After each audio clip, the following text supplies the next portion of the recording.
Hello! Welcome to Josie Ismael Channel. Ito, magagawa nga pala ako ngayon ng silik. Tinatawag nilang silik. Magigisa ako ngayon ng bawang sibuyas. Ayan. Then, nilagyan ko siya ng 5 pieces ng cardamom seed.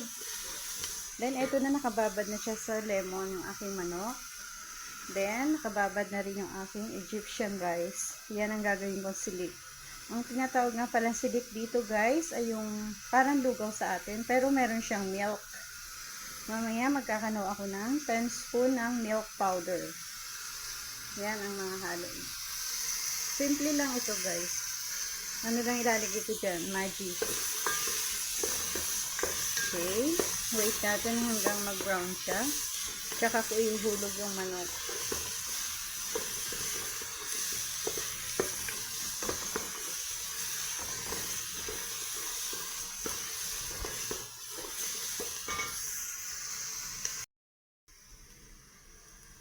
Ilalagay ko na ngayon yung manok guys. Ayan. Ayan. 2, 3, and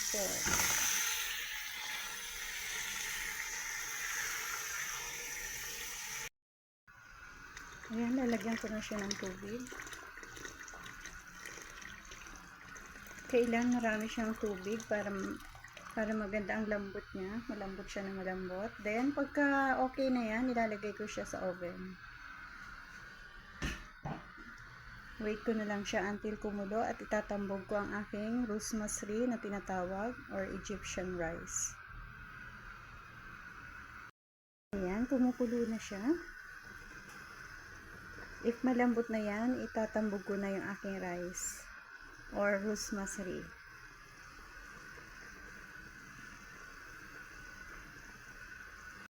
Ayan, maglalagay na ako ng 10 spoon ng halib powder o milk powder.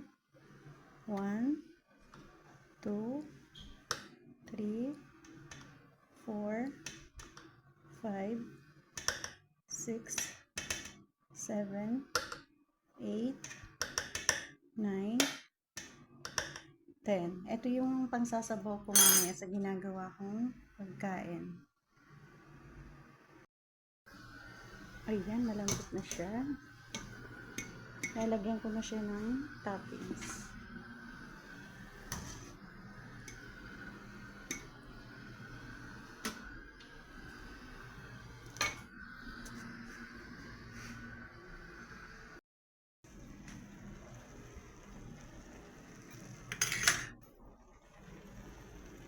Ayan, isasabaw ko na yung milk na nilagyan ko ng tubig. Ayan.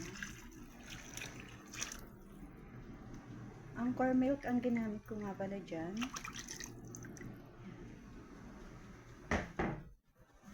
Haluin.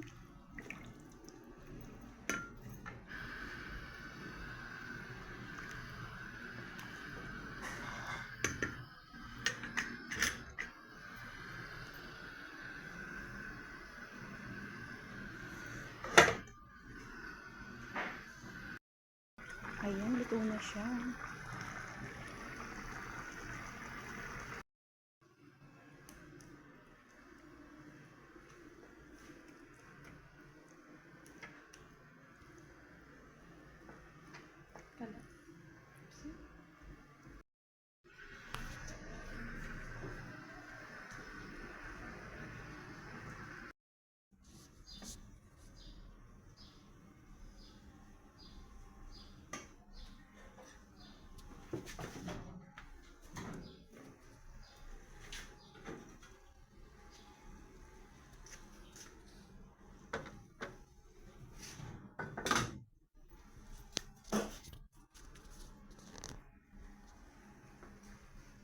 It's already done, ready to serve. Thank you for watching.